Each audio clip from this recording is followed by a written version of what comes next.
Halo Sobat USU, selamat datang di USU Podcast episode pertama. Hari ini kita kedatangan tamu spesial yaitu Bapak Dr. Edi Iksan SHMA selaku Wakil Rektor 1 Universitas Sumatera Utara. Selamat datang Pak, apa kabar? Alhamdulillah, baik-baik Lydia. Selain menjadi Wakil Rektor 1, Bapak adalah dosen Fakultas Hukum dan menempuh pendidikan S1-nya di USU, S2-nya di Belanda dan S3 di USU ya Pak ya? Benar. Oke. Kalau yang di S2 Belanda itu Bapak ambilnya prodi apa ya Pak kalau boleh tahu? Antropologi hukum. Oke, berarti sekarang juga udah fasih bahasa Belanda ya Pak? Kalau berkomunikasi dengan Lydia, masih. Bisa ya. Kalau misalnya selamat datang di USU Podcast itu gimana Pak bahasa Belandanya? Welcome in USU Podcast. Welcome. Bukan welcome. Welcome in USU Podcast. Oke Pak, karena hari ini tema kita tentang UTBK SBMPTN 2021. Langsung aja nih, sebenarnya apa sih itu UTBK SBMPTN 2021 itu? UTBK itu singkatan dari ujian tulis berbasis komputer, Lydia, yang merupakan salah satu skema untuk masuk ke perguruan tinggi di Indonesia. UTBK ini sudah dilaksanakan sejak tahun 2019 dan ini dilaksanakan oleh lembaga tes masuk perguruan tinggi sebagai lembaga yang dianggap memiliki standar yang tinggi, berkompeten, dengan hasil yang bagus. UTBK ini sudah dilaksanakan 2019, 2020 dan tahun ini 2021. Itu untuk anak-anak SMA, SMK dan sederajat di tahun 2019, 2020 dan 2021 itu. Tapi bagi mereka yang tidak lulus ya tahun lalu dan sebagainya masih boleh juga ikut, tapi batasnya itu adalah 25 tahun. Itu untuk sistemnya itu gimana ya Pak? Ya, jadi ada proses mulai dari registrasi ya sampai kemudian mereka mendapatkan kartu ujian dan seterusnya, persis sama dengan proses untuk masuk dalam skema pendaftaran online yang biasa dilakukan selama ini. Jadi apakah ada perbedaan dengan SBMPTN tahun-tahun sebelumnya? Kalau tahun sebelumnya tidak ada tes campuran, kalau tahun ini ada tes campuran. Selain Saintek dan Soshum, ada tes campuran. Maksud dari tes campuran itu gimana ya Pak? Apakah satu peserta ujiannya itu 2 kali atau soalnya yang berbeda? Jadi keduanya itu diuji untuk mahasiswa yang bersangkutan. Berarti 2 kali ujian ya Pak? Ya, dia mengikuti dengan 2 tes tersebut. Ya, gitu. Kalau Soshum dia untuk tesnya tes Soshum. Tapi kalau Saintek dia tesnya Saintek. Tapi kalau campuran dua-duanya diuji. Pak, kalau misalnya persentase daya tampung USU sendiri di tahun ini berapa ya Pak? Kalau untuk SBMPTN ini atau untuk UTBK ini, UTBK SBMPTN. Ya, minimal 30% dari kuota yang ada. Berkaitan dengan KIPK Kartu Indonesia Pintar Kuliah itu Pak, berapa banyak sih kuota mahasiswa yang bisa diterima oleh USU sendiri? Tidak ada satu kuota yang tertentu untuk KIPK ini, ya. Dan ini terkait dengan nilai daripada mahasiswa atau calon mahasiswa yang bersangkutan.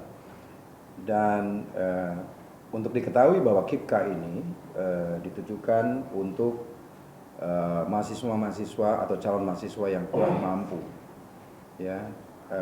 Jadi pemerintah ingin membantu mahasiswa-mahasiswa yang kurang mampu itu dengan memberikan semacam beasiswa bagi mahasiswa tersebut. Berarti semuanya sama aja ya Pak ya? Ya. Tergantung dengan hasil ujian mereka masing-masing. Oke, di mana aja sih Pak lokasi ujian ini? Dan ada berapa banyak lokasinya? Untuk UTBK di Universitas Sumatera Utara itu akan berlangsung di USU sendiri. Itu ada 14 lokasi yang tersebar di sejumlah fakultas dan juga ada di 2 lokasi di luar USU yang merupakan mitra daripada Universitas Sumatera Utara. Di mana aja tuh Pak? Itu di Universitas Sari Mutiara di Helvetia dan satu lagi sekolah Sandi Putra, sekolah Telkom Sandi Putra itu di Simpang Senayan, Lydia. Oke, tadi Pak kita ada bilang ujiannya ada yang Soshum, Saintek dan campuran. Nah, berapa sih durasi waktu ujian masing-masing? Apakah ada perbedaan atau semuanya sama aja? Ada perbedaan. Saintek dan Soshum ya Lydia itu dilaksanakan 3 jam 15 menit untuk masing-masing ujian itu. Saintek dilaksanakan hanya pagi hari, sosum itu siang hari. Sementara untuk campuran itu 4 jam 45 menit, lebih lama dia, dan itu dilaksanakan pagi hari. Itu langsung sekali ujian 4 jam gitu ya Pak? Ya. Lumayan lama juga ya? Ya, tapi kalau orang memang ingin mendapatkan sesuatu 4 jam 45 menit itu Nggak ada apa-apanya ya? tidak merupakan satu hal yang lama, karena dia mau mengejar sesuatu untuk masa depannya. Ya. Pak, sekarang kan lagi masanya pandemi COVID-19 nih. Ya. Nah, jadi ada banyak pertanyaan di media sosial USU sendiri. Apakah para peserta itu wajib melakukan swab antigen atau membawa suratnya pada saat ujian biar bisa masuk ke ruangan?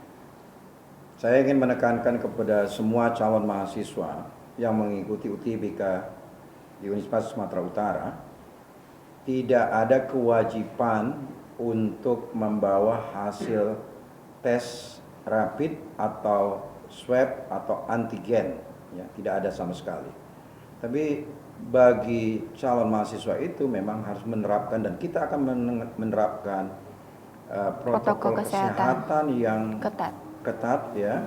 Karena ini juga sudah merupakan amaran ataupun harapan dari Satgas Covid Provinsi Sumatera Utara. Jadi di tiap-tiap lokasi itu nanti akan ada tes untuk suhu tubuh ya, dan juga ada fasilitas untuk cuci tangan ya. Dan setiap calon mahasiswa yang akan ujian itu harus memakai masker selama ujian berlangsung ya. Berarti para pesertanya datang aja, pakai masker, dan dianjurkan dengan face shield. Dianjurkan saja. Face shield tidak merupakan sebuah kewajiban ya, anak-anakku sekalian. Ya, itu merupakan dianjurkan saja. Kalau mau bawa untuk secure, bagus. Alhamdulillah. Ya, sudah seperti itu. Oke Pak. Nah, berbicara tentang UTBK sendiri dan ujiannya, apa aja sih persyaratan dan perlengkapan yang perlu dibawa nih pada saat ujian? Baik. Satu yang wajib sekali harus dibawa, tidak hanya dibawa tapi dipakai, masker. Yang kedua, diharapkan membawa hand sanitizer sendiri-sendiri ya. Kemudian facial tadi dianjurkan, Lydia. Oke. Berarti tidak wajib ya? Tidak wajib. Yang wajib lagi adalah kartu identitas, fotokopi ijazah, surat keterangan telah lulus, dan kartu peserta ujian UTBK 2021. Pak, bagaimana dengan para peserta yang belum memiliki surat tanda kelulusan itu, Pak? Misalnya sekolahnya belum mengeluarkan surat tersebut. Mungkin bagi mereka-mereka yang belum memiliki dokumen tersebut bisa membawa bukti kelulusan dari pihak yang mengeluarkan. Kalau KTP atau SIM dan lain sebagainya itu gimana, Pak? Kalau mereka juga tidak membawa itu, mungkin bisa diganti dengan identitas yang lain. Ya, kartu pelajar atau identitas lain. Yang penting ada perwakilannya. Peserta. Oke. Nah, biasanya Pak, calon peserta itu kan selalu hadir H-1 di lokasi ujian. Nah, boleh nggak sih di tahun ini mengunjungi lokasi tempat ujian? Tidak disarankan. Sebaiknya para calon mahasiswa tidak perlu datang ke lokasi. Karena di periode COVID-19 ini ya, kita menghindari crowd, menghindari kerumunan ya. Cukup cek lokasi itu melalui kartu ujian yang ada, sudah ada di sana. Di masing-masing kartu ujian itu sudah ada lokasi di mana calon mahasiswa itu akan melaksanakan ujian. Jadi solusinya tuh cek dan datang beberapa jam sebelumnya Pak ya untuk melihat kelas. Itu boleh nggak? Ya, kalau sebaiknya mereka datang lebih pagi ya. Jangan last minute mereka kemudian baru datang. Seperti itu tidak baik. Ya, mungkin datang 1 jam atau setengah jam, karena lokasi ini kan tersebar di cukup luas USU ini. Oleh karena itu lebih bisalah mereka mengaturnya. Paling setengah jam atau 1 jam sebelum ujian mereka sudah hadir di USU atau di 2 lokasi di luar USU ini. Tadi kan Pak sudah berbicara tentang sistematikanya itu gimana. Nah, sebenarnya kapan sih akan dilaksanakan UTBK itu sendiri? Ujian tulis berbasis komputer ini gelombang pertamanya, Lydia, itu 12 sampai 18 April. Sementara UTBK gelombang kedua itu 26 April sampai 2 Mei. Jadi ada masa jeda 1 1 minggu sebelum masuk ke UTBK yang kedua. UTBK yang kedua. Kalau misalnya ada yang belum beruntung nih untuk lulus di jalur SBMPTN, ada jalur lain nggak Pak untuk bisa masuk ke USU sendiri? Ada, mereka bisa masuk di jalur mandiri dan juga mereka bisa masuk, kalau tidak lulus di mandiri juga mereka bisa masuk di D3, program D3. Nah, untuk jadwal SMM-nya dan diplomanya itu kapan ya Pak? Itu akan diumumkan pertengahan Juni, insya Allah. Oke, berarti masih lama lagi, masih banyak kesempatan masih ya. ada waktu untuk mereka mempersiapkan diri. Kalau tidak lulus UTBK, mereka bisa mempersiapkan diri untuk mandiri. Seleksi yang mandiri. Slotnya itu lebih besar, itu minimal 50%. Dan seperti itu. Nah, setelah mengikuti ujian Pak, yang pasti yang paling tunggu-tunggu itu adalah pengumuman SBMPTN-nya. Nah, itu kapan sih Pak akan diumumin?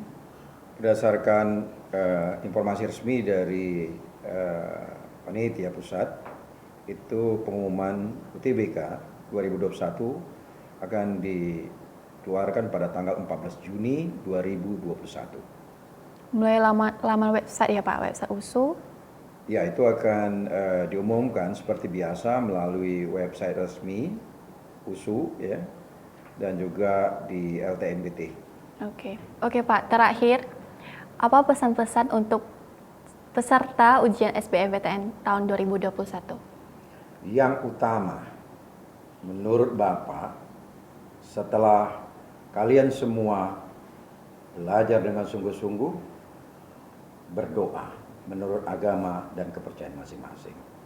Meminta kepada Tuhan Yang Maha Kuasa, Allah Subhanahu wa Ta'ala, Tuhan dari masing-masing kepercayaan, agar semuanya berjalan lancar. Semua pertanyaan bisa dijawab. Itu yang pertama. Yang kedua, istirahat yang cukup, ya. Terutama bagi mereka yang menjalankan ibadah puasa ini, karena waktu UTBK ini akan jatuh nanti pada bulan puasa. Jaga dan atur istirahatnya, ya.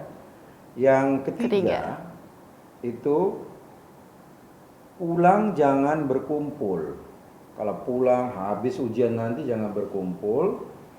Ini kita sama-sama menjaga jangan sampai terjadi klaster baru COVID-19 pasca UTBK di USU.